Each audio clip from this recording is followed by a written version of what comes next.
Before we get started, there will be spoilers for the 1000-year Blood War arc of Bleach in the video to come. Over the years, we've analysed the various iterations of the Gotei 13 and its many different lineups.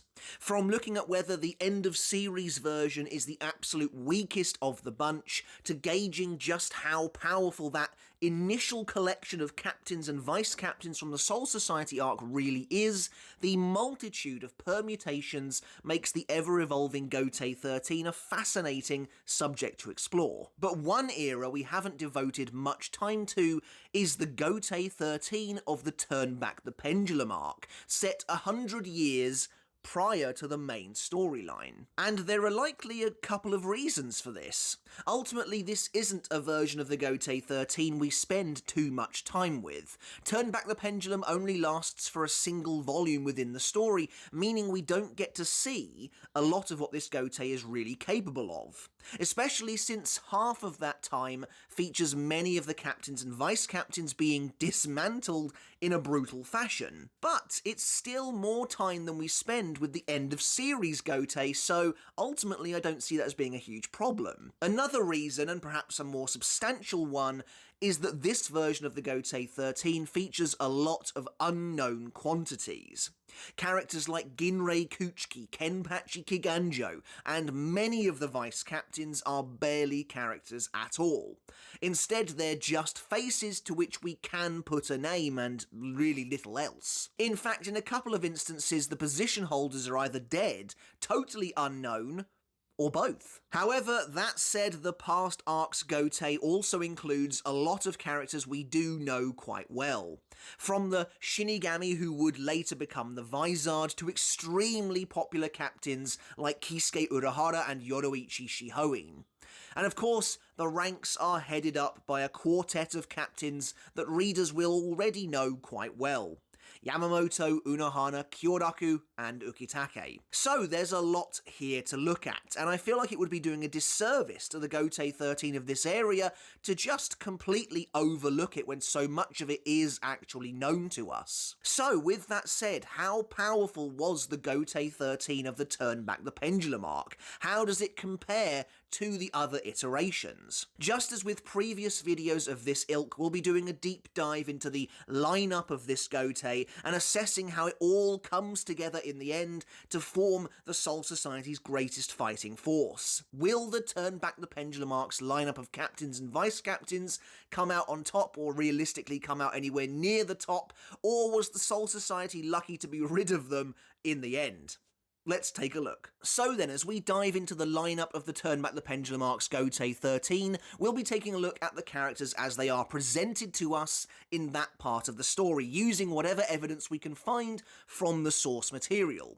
But we'll also be combining that where necessary with a little bit of conjecture, a little bit of speculation, and we'll be using what we know of these characters to come as well, especially since the Turn Back the Pendulum arc doesn't give us an awful lot to go on. We'll also only be considering the duo of captain and vice-captain as they are considered the leaders of the Gotei 13, the officers in the top spot, and those that truly represent it. After a brief overview of the Gotei itself as it stood at the time, I then want to dive deeper into each individual division before coming to a conclusion at the end. So without further ado, this is the lineup of the Gotei 13 as seen in the Turn Back the Pendulum arc, set approximately 100 years before the main storyline.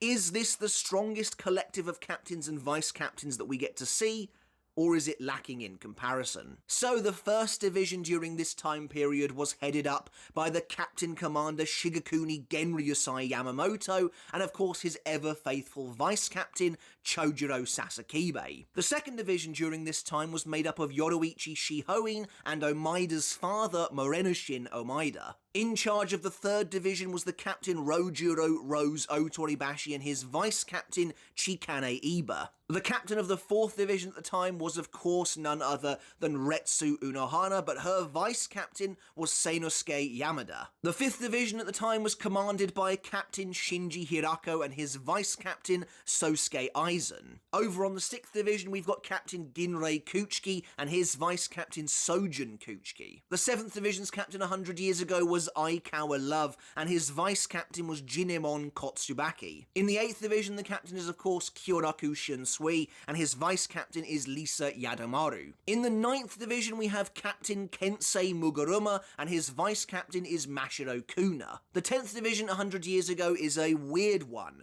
The captain is dead at this point in time, and we have no idea who the vice-captain was. It could be Matsumoto, but we have no confirmation. In the 11th division, the current captain and the current Kenpachi is the 10th Kenpachi, Kenpachi Kiganjo, and it seems to me like he doesn't have a vice-captain, though again we don't know for sure. 100 years ago, the captain of the 12th division was none other than Kisuke Urahara, and his vice-captain was Hiyori Sarugaki. And then last but not least, over in the 13th division, we have of course the captain Jushiro Ukitake, and his vice-captain is possibly Kaien Shiba, though it's a little unclear. We'll get to that in a minute. So, a quick overview then. My first impressions of this Gotei is that it's definitely a mixed bag.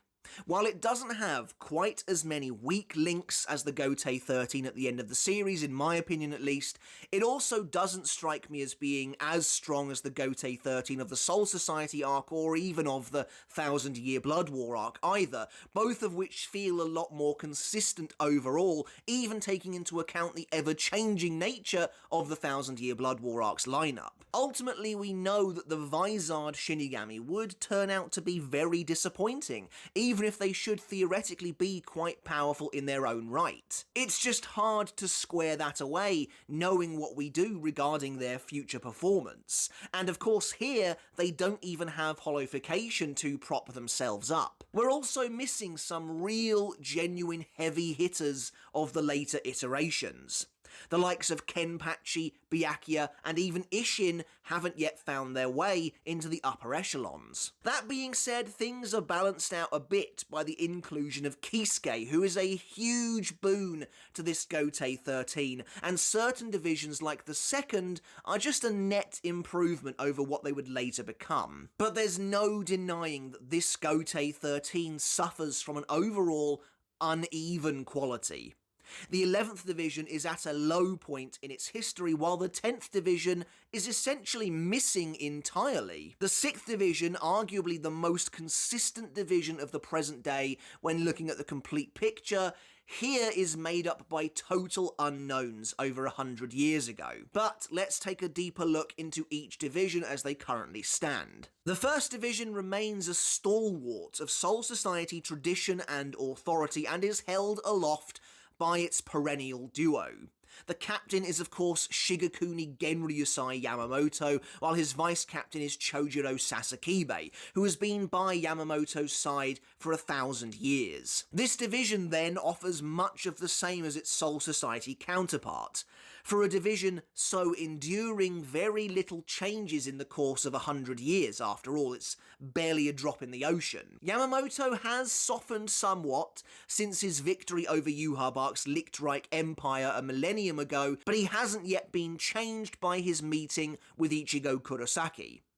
Therefore, this is still a man who puts the laws of the Soul Society first, no matter how obtuse, and is willing to crush any who attempt to defy them, putting rebels down with his own impossibly powerful Zanpakuto. Sasakibe is much the same. He doesn't really change from here to the Soul Society arc, and while often considered a bit of a joke, the 1000 Year Blood War arc reveals the truth about his character from his unwavering loyalty to the hidden power of his bankai. Essentially, Yamamoto and Chojiro sit atop the Gotei 13 as an unshakable summit of strength. While the 1st division would later be broken down into pieces in the final arc before being rebuilt from the ground up with new leadership and all, in terms of raw strength, it's never stronger than when these two are in charge. Now, moving on, I mentioned a moment ago that I feel the 2nd division of 100 years ago is superior to its modern day counterparts, and I stand by that. As the current head of one of the noble houses of the Soul Society, Yoruichi is inherently extremely powerful. And that's the kind of strength gap that simple training can't easily overcome, as being a member of the highest ranking aristocracy brings with it many benefits, such as inherently greater Reryoku. As we see in the Soul Society arc, even 100 years of relative inactivity doesn't cripple Yoruichi's innate skills. She's able to outspeed Byakuya and handily defeats her protege Soifon in battle, even going so far as to shut down Soifon's fledgling Shunko. Here, during the peak of her time as a Shinigami, Yoruichi is immensely capable, able to break in and out of a heavily guarded Central 46 trial, all while incapacitating every single Shinigami there without so much as a struggle. Yoruichi is so talented that Soifon looks up to her in awe and reveres her as a god, both literally and figuratively. Then there's Yoruichi's vice captain Morenoshin Omaida, Morechio Omaida's father and the head of the Omaida household. Not a huge amount is known about him, but unlike his son, who is famous for his cowardice and general ineffectiveness, at least before, say, the Thousand Year Blood War arc, Morenoshin was considered a genuinely skilled warrior, as revealed in the second Bleach databook. You can even see from the soul image we have of them together that Yoruichi seems to get along better with Morenoshin than Soifon ever does with Morechio, implying a much more harmonious division. The third division is the first one that I think is tough to place, and again feels like a potential step down from future iterations. At this point in history, the third division is headed up by Rojuro Rose Otoribashi, my personal favourite Vizard, but certainly a character whose sad track record speaks for itself. Now, I'm fairly confident that Rose is actually quite an adept Shinigami, but unfortunately, as with most of the Vizard, he gets the short end of the stick almost all of the time. Rose is also, as of about 110 years ago, the most inexperienced of the current Vizard captains, having only just been promoted before the start of Turn Back the Pendulum. As with the rest of the Vizard, Rose isn't holified yet either, so we can only really consider his baseline Shinigami abilities during this period of his captaincy. So while I think Rose is a skilled fighter with a very strong Zanpakuto in Kinshara, he's done little to actually prove as much. Considering Gin Ichimaru, a prodigy, would eventually succeed him, I don't think this version of the division has that much going for it in comparison. Unfortunately, we know next to nothing about the vice captain of the time, Chikane Iba, save for the fact that she's a domineering battle axe. We can see Rose getting pushed around by her in the sole shot we have of the two of them, and we know that her son, Tetsuzaimon, is terrified of her. But that's really about it. It's ultimately not a lot to go on, but it doesn't seem like she holds her captain in particularly high regard. Up next we have the 4th division, and as always they're another tough one to place. Captain Retsu Unohana remains one of the few constants throughout the Gotei's history until her death in the Thousand Year Blood War arc, which begins the process of really transforming the division for the first time, but 100 years ago Unohana was very much still in charge. A healer of unprecedented skill, Unohana remains one of the Gotei 13's greatest assets, and any era that sees her as a captain greatly benefits from it. Much like Yamamoto, Unohana has changed dramatically from her days as a ruthless killer, now setting aside the sword completely and instead focusing her efforts on healing the wounded. Unohana then doesn't really change at all between now and the Soul Society or Arrancar arcs, so the 4th division is in a similar spot where she's concerned. The real change is found in the vice captain. During the past arc, Unohana's partner was Seinosuke Yamada, Hanataro's older brother and a man of sinister disposition, putting him somewhat at odds with the rest of the division. While we don't see Seinosuke do anything in the source material, he plays a vital role in the light novel Can't Fear Your Own World. Here, his reputation precedes him as one of the Soul Society's most talented healers.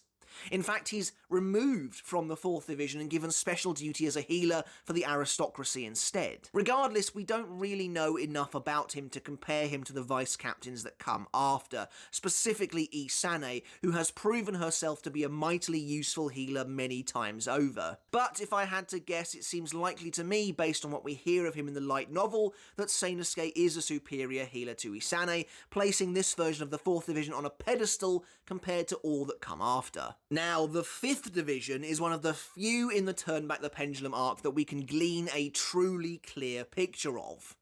100 years ago, the captain was Shinji Hirako, the man who would eventually become the de facto leader of the Vizard. Now, while Shinji has spent the better part of his time as a character being ruthlessly mocked by the community, myself included, for his failings, specifically during the 1,000-Year Blood War arc, there's no denying his power. Even without holification, Sakanade remains one of the trickiest and deadliest Zanpakuto in the series, while Shinji himself is one of the smartest, wiliest captains of the bunch, capable of even seeing through Kisuke Aizen to a degree. Speaking of Aizen, 100 years ago he was the vice captain of the 5th division under Shinji, turning the division into a true powerhouse force. The 5th division of the past arc is without a doubt the strongest version of the division we ever see, headed up by 2 extremely powerful, of course captain level Shinigami, one of whom goes even beyond the expected. Even 100 years ago, and without the Hogyoku strength, Aizen was casually blocking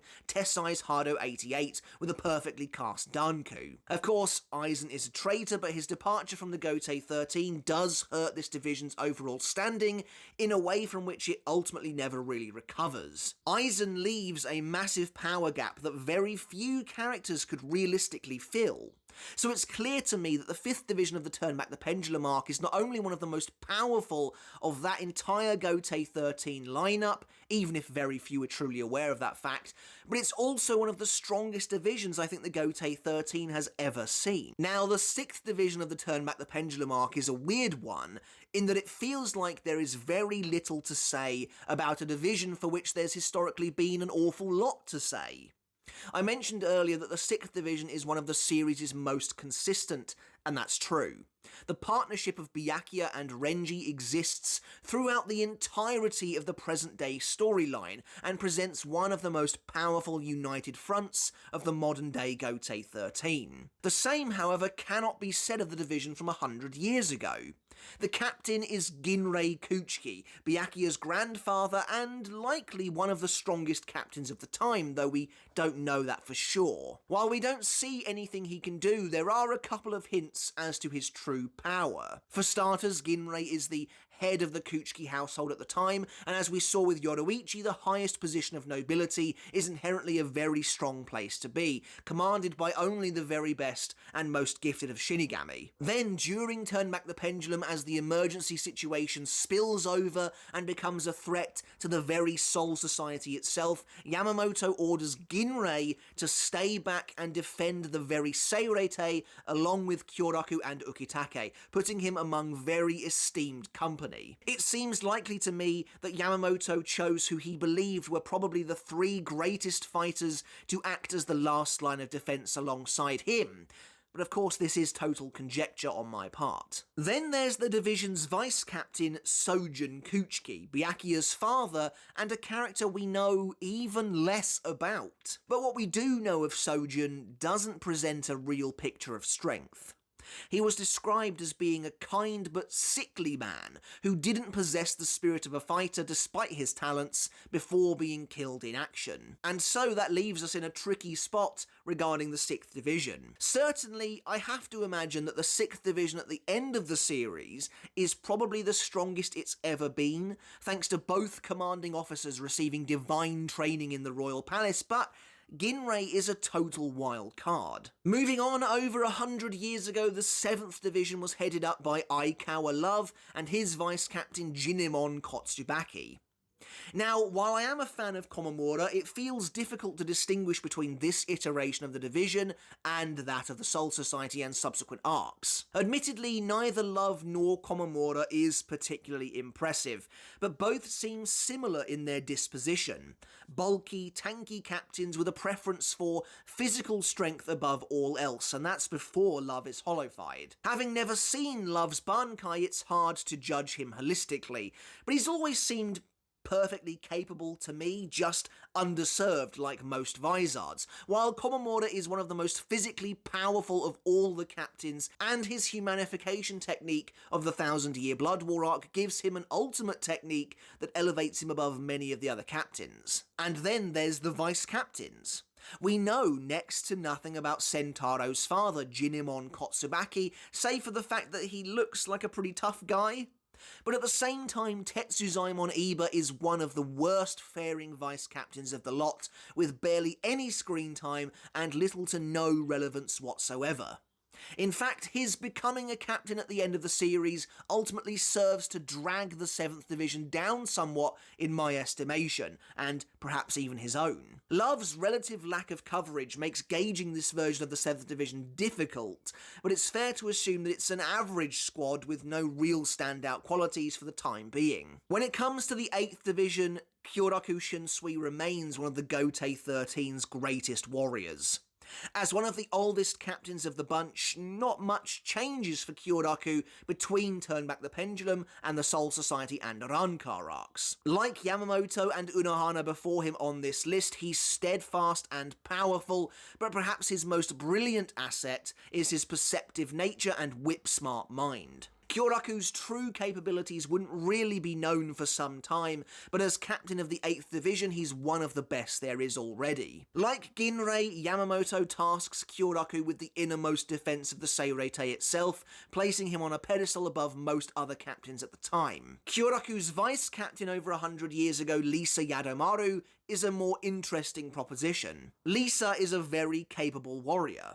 Despite being a vice-captain, she takes charge during the battle against the hollow-fied Kensei and holds her own. Perhaps most importantly, however, she's earned Kyoraku's trust and faith, a true acknowledgement of her skills, and she is one of the few newly appointed captains at the very end of the series that people actually thought made a modicum of sense. While she would later be replaced in the 8th Division by Nanao, I have to say that I think this version of the 8th Division is possibly the strongest overall. Nanao is a tough one to place due to her specialising in only one area, Kido, yet we see from her battle with Lil Barrow that she has virtually no combat experience at all. In a sense, it's hard not to imagine that Kyoraku has probably done what he can to keep Nanao as safe as possible after what happened to Lisa, trying his best to keep his current vice-captain out of harm's way. Lisa feels like a much more independent warrior even before her hollowification. The 9th Division is again another one that feels tough to place, though I can't help but feel the version from 100 years ago is lacking overall. Kensei Mugaruma has never been all that impressive to me, and that would likely be doubly true prior to his hollowification. His drill sergeant approach to leadership does seem to be effective, as he commands a tight-knit squad of seated officers as part of his investigations team, but on a personal level, his Shikai and Bankai leave a lot to be desired. That doesn't mean he's useless by any stretch of the imagination, but Tachikaze lacks the versatility that a captain like Tosen is capable of bringing to the table. That being said, the real issue here lies with the vice-captain, Mashiro Kuna, from who we see virtually nothing. She's a wild card for sure, likely capable of real strength. One of the issues, though, is that Mashiro doesn't get a single fight scene prior to being hollow-fied, though we can assume she's always been a proficient hand-to-hand fighter. It's just, in my opinion, Hisagi is one of the strongest vice-captains around, even if he does get dunked on constantly in the final arc. Ultimately, though, which is the greatest version of the 9th Division is kind of a moot point. Because Mashiro has now taken up the position of super vice-captain in the 1000-Year Blood War arc, that effectively gives the 9th Division 3 commanding officers at that point in the timeline, 2 of which have hollowification and 2 of which have bankai. Moving on though, we get our first real roadblock for this era's Gotei 13. The 10th Division, or at least its upper leadership, effectively doesn't exist. Now obviously that's hyperbolic, it definitely exists in some fashion, but they don't currently have a captain. Kyoraku muses that the 10th Division captain has died prior to the Turn Back the Pendulum arc beginning, and we never see them get a replacement. We don't even know who the division's current vice-captain is. They are completely missing. It's a bit weird because there is a 9-year time skip in the middle of Turn Back the Pendulum, and there still is no 10th Division captain after that. All in all then, a hefty blow to the overall standing of the past arc's Gotei 13, and it's about to keep getting worse. The fight-loving 11th Division isn't seen during the Turn Back the Pendulum arc, but we know a little bit about them during this period of Soul Society history. The division is currently run by the oafish Kenpachi Kiganjo, a dumb, boorish brute of a man who helped flood the division with bandits and criminals, tarnishing Unohana's legacy of the title of Kenpachi. Kiganjo doesn't bother to show up for any of the captain's meetings, even the emergency gathering to help defend the Seirete, leading his fellow captains to show utter disdain towards him. Kiganjo may hold the title of Kenpachi currently, but he doesn't appear to be a particularly impressive fighter. Certainly nowhere near the level of Zaraki, who appeared one day and challenged him to battle, killing Kiganjo in a single strike. This, by the way, being a Zaraki who was still heavily shackled and would later lose in battle to Shikai Ichigo during the Soul Society arc, just to put into perspective how pathetic Kiganjo really was. We also have no idea who Kiganjo's vice captain was, if he even had one. The reason I say that is because in the double-page spread Kubo drew to show the Gotei 13 during the Turn Back the Pendulum arc, Kiganjo is depicted as being totally alone, the only captain on this page to not have a partner.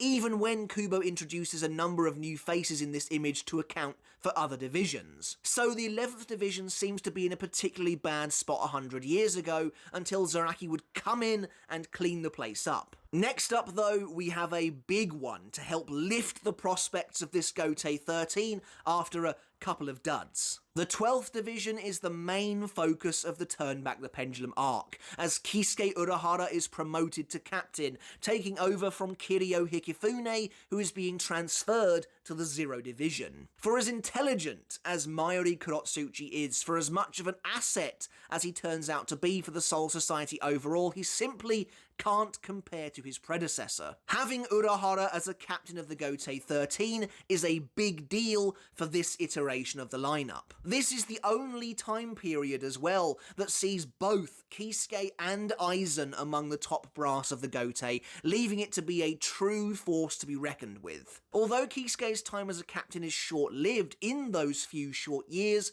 we already see him pioneering leaps in technology with the likes of the Gigai and spearheading initiatives like the creation of the R&D Institute that would forever alter the course of the 12th Division moving forward. There's no denying that of the new additions found here in the Turn Back the Pendulum arc, Kisuke is the most significant of the bunch, helping to elevate this version of the Gotei 13 considerably. His vice captain at the time, Hiyori Sarugaki, is a slightly different story, however.